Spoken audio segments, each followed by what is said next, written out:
Welcome to the Chilling Ghost Stories channel. Today we bring you a famous Chinese ghost story titled The Moonlight Mystery. If you enjoy the story, please give us a like and subscribe to support the channel. Thank you. Now let's get started. Chapter 13. Drifting. Yexin understood that with every step closer to the dormitory, the cruel twist of fate also inched nearer to her. She suddenly bolted like the wind. Earlier, she had already planned her route. Within seconds, she slipped into cafeteria number 3, which had not yet officially opened. Yexin's unexpected action left Zhōu Mǐn and Chén Xī unprepared, forcing them to chase after her immediately. But Yexin had disappeared from their sight. Passing through cafeteria number 3, she reached 2 rows of staff dormitories. Yexin circled the buildings and then dashed into cafeteria number 5.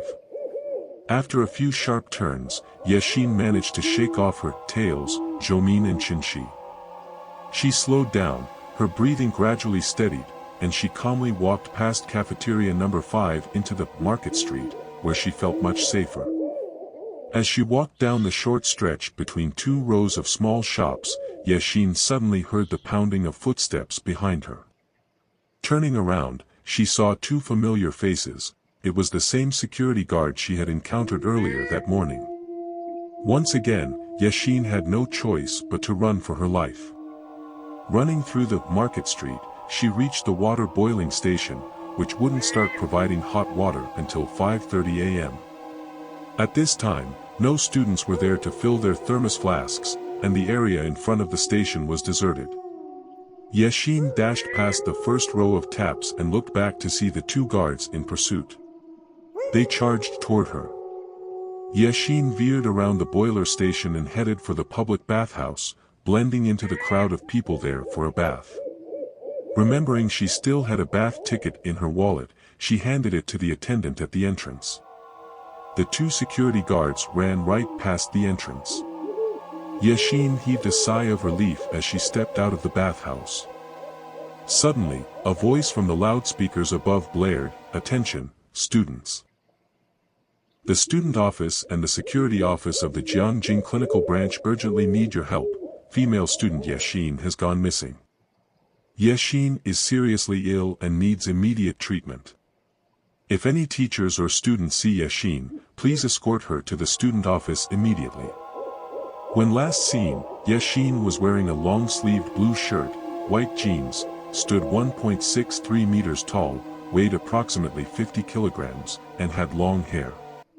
The announcement was delivered in a clear, high-pitched female voice, belonging to the broadcasting station chief, a senior about to graduate. Yexin looked around in dismay. The students were listening intently, and a few hesitant gazes fell on her. She quickly picked up her pace, determined not to change her plans. Ahead was the school's greenhouse area. The greenhouse was locked, and the bamboo gate to the nursery bore a sign reading "Authorized personnel only," and it was locked as well. However, the gap in the gate was wide enough for her to slip through easily. At the far end of the nursery was a small gate leading outside the school, which opened onto Yuyuan Road.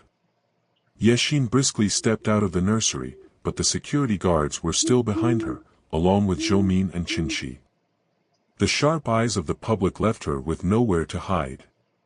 She turned back into the nursery, weaving through the young plants. When she had returned from Yixing, she and Xie Xuan had passed through this discreet little path together. "I'm running like crazy all by myself. Xie Xuan, where are you?" From behind her, Zhōu Mǐn shouted, "Yexin, stop running and come back with us. No one's forcing you to go to the hospital." There was no way Yexin would believe that. A male voice rang out, likely belonging to one of the guards, "Yexin, we're all in here now. You can't escape." Yexin turned her head and saw that they were only a few dozen meters away. Even if she made it to Yuyuan Road, which was utterly deserted, it would be pointless. She had run too much, her legs were trembling, her heart was sinking, and her hope was as faint and fragile as her remaining strength. The door to the road was right in front of her, just within arm's reach. but she no longer had the courage to open it. Why step outside? To keep running on a flat road where the two burly guards behind her would easily catch up in no time? Why subject herself to such humiliation? The sound of their footsteps was now unmistakably close. Suddenly, she remembered her childhood. Whenever she was about to give up, her mother would encourage her, "You're Yashin, you can do it." It felt as if her mother's voice echoed in her ears now, "You're Yashin, and you still have hope. Hope is eternal, always something to strive for." Yashin yanked the door open and ran out of the nursery. Just as she had predicted, Yuyuan Road was utterly deserted, not a single soul she could hide among. Behind the door, she could almost hear the heavy breathing of those pursuing her. There seemed to be no way to escape being captured. Was this the beginning of life in a mental hospital, a place she didn't belong? Was that fair to her? She took a few weak steps, and the door behind her was flung open. At that moment, she thought of her mother and her recently deceased father, as well as Ouyang Shang and Xie Xuan. Xie Xuan was truly unreliable. Just when she was most desperate, where was he? A sharp beep, beep startled her. Her eyes lit up. A taxi had stopped some distance away, signaling to her. Around this area, there were no houses, no shops. How could there be a taxi on this remote road?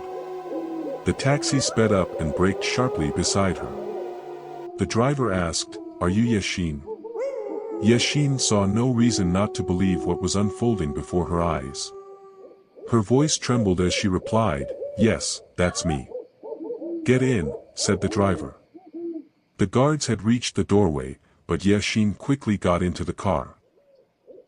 Just as they arrived, the taxi sped off, leaving the pursuers frustrated and breathless in its wake. Still panting, Yashin asked the driver, "You showed up just in time, like a lifesaver. How could it be such perfect timing?" The driver, puzzled, replied, "Perfect timing? Not at all. Someone called our company and asked us to wait here for a girl named Yashin. This place is hard to find, with no house numbers or anything, so I arrived a bit late." "Didn't you call for the taxi?" Yashin was surprised but quickly thought on her feet, worried the driver might stop the car. She replied vaguely, Yes, I called." If she didn't call, who could it have been? Only Xie Xuan knew about this road. Yashin fervently hoped it was him. But why didn't he show up? Even if Xie Xuan had appeared and was sitting in the back seat, Yashin would have chosen to ignore him. Perhaps Xie Xuan would have said, "I didn't dare show up earlier because I was afraid you'd still be mad at me and refuse to get in the car if you saw me." Then he'd move closer, look at her intently, and say, "You've lost weight." Thinking about this, Yashin could no longer hold it together.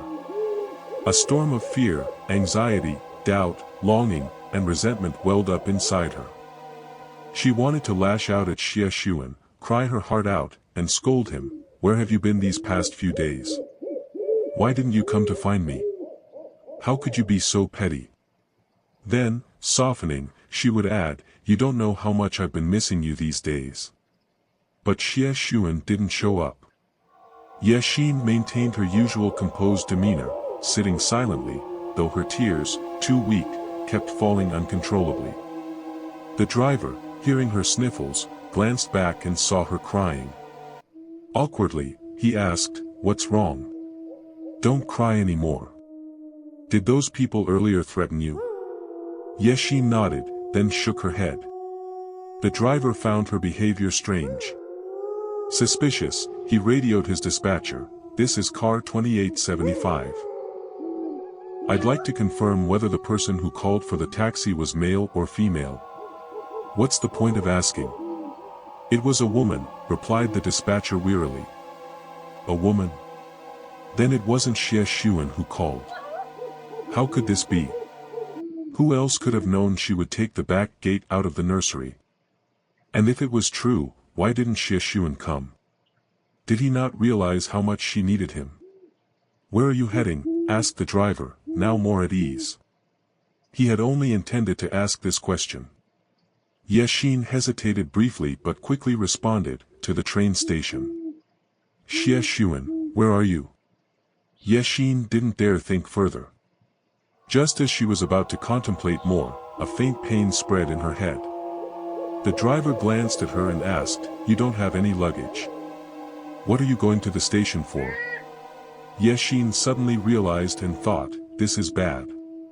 To buy a train ticket, she would need to show her ID card. The school had probably already called the train station, and they were waiting for her. Even if she managed to buy a ticket, the school would send someone directly to the platform. There were only a few trains she could take to go home, so how could she avoid being spotted? Moreover, she only had a small amount of money left, barely enough to buy a ticket. Thinking about how the school had likely set up a trap to catch her, she shivered and exclaimed, "Driver, please stop. I've changed my mind, I'll get off here." The driver cursed under his breath but reluctantly pulled over. Xin clumsily got out of the car, emptied the last bit of money from her pocket, and handed it to him. "Keep the change," she said before walking away. The driver could only shake his head, count the money, and slowly drive off. Suddenly, the radio in his car crackled with the stern voice of the dispatcher, "Attention, 2875. Jiangjing Medical University number 2 just called. They're complaining that you've helped a female student escape. If she's still in your car, do not stop and drive her directly to the main gate of Jiangjing Medical University number 2. Someone will be there to receive her." The driver, shocked, immediately looked back, but the girl had vanished without a trace. Xin had guessed correctly. The security guards must have noted the taxi's license plate and contacted the company to collaborate.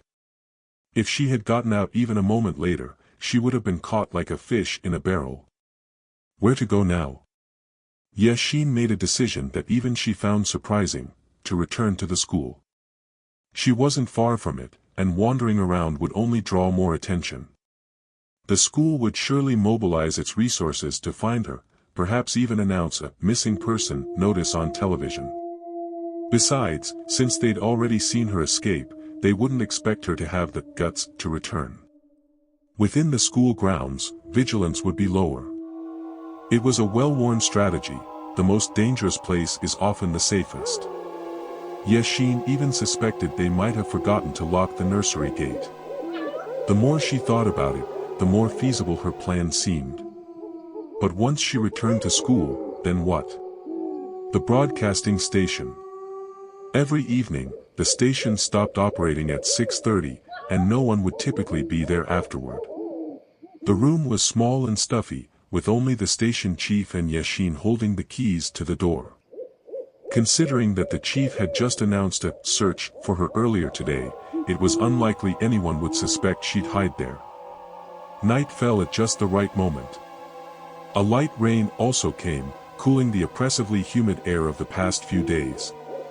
The rain stopped, the clouds dispersed, and the moon shone bright. However, the air in the school remained heavy with fresh moisture. As Xin had predicted, the small gate of the nursery leading to Yuyuan Road remained unlocked. She stepped onto the damp ground, crossed the garden, passed the still-open cafeteria, and entered the teaching administration building. The broadcasting station was located in the administrative office, a small 3-story building.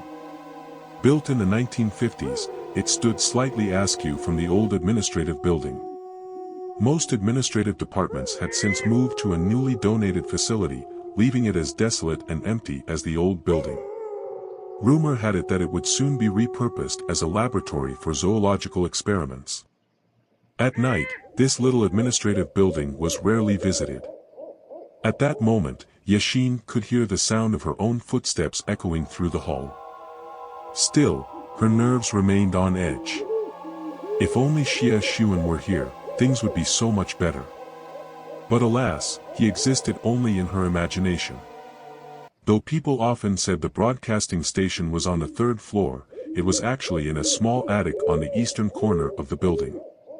Starting from the 2nd floor, the eastern staircase spiraled upward, growing narrower as it ascended. Beyond the third floor, the stairs continued to the attic door. Xin pulled out her key, unlocked the door, and turned on the light. The broadcasting station was pitifully cramped. Xin and her colleagues often joked about their work as preaching in a snail shell. The single glass window was covered with a velvet-draped board to soundproof the room. This setup made it an ideal hideout for Xin tonight. She could turn on the light without anyone seeing from the outside. Hiding here also offered another advantage. Xin opened the wooden window slightly, peeking through the glass to see a small building in the distance, the dissection lab. That afternoon, she had met Wang Feng, the hunchback technician, and asked him about Moonlight. Clearly, he knew something but chose to remain silent. When she pressed further, he had appeared uneasy. Perhaps tonight she could press him again. Who knew? He might reveal some secrets. But Wang Feng had warned her not to seek him out after midnight. Given that she didn't know where she would end up tomorrow, she might not get another chance. Just as she lifted the wooden window panel, the sound of pouring rain reached her ears. It was raining again. Rain always made Xin want to stay home and enjoy the safe, cozy feeling it brought. If she were in her dormitory, she'd curl up on her bed to read or listen to music. But now, sitting in this suffocating broadcasting station, surrounded by lifeless broadcasting equipment, entangled in a vague mystery, as the victim, her future uncertain, it was the complete opposite of the warmth she longed for. She sighed softly. If that infuriating Xie Xuan were sitting here, she'd make sure he got an earful of her broadcast. Xin suddenly felt a pang of longing. It's been days since I last came to broadcast. She approached the desk and chuckled. On it was the script for the missing person announcement that the station chief had read earlier that day. She turned on the mixer, prepared the equipment, and adjusted the equalizer. In front of her was a small monitor that displayed sound waves indicating the broadcast frequency. Xin put on the headphones and played back the missing person announcement about herself. A mischievous idea came to her. Ensuring the audio wouldn't be transmitted outside, she hit the record button, smiled, and read, "A female student named Xin has gone missing." Before she could finish the sentence, her smile faded, her eyes widened, and her breath quickened.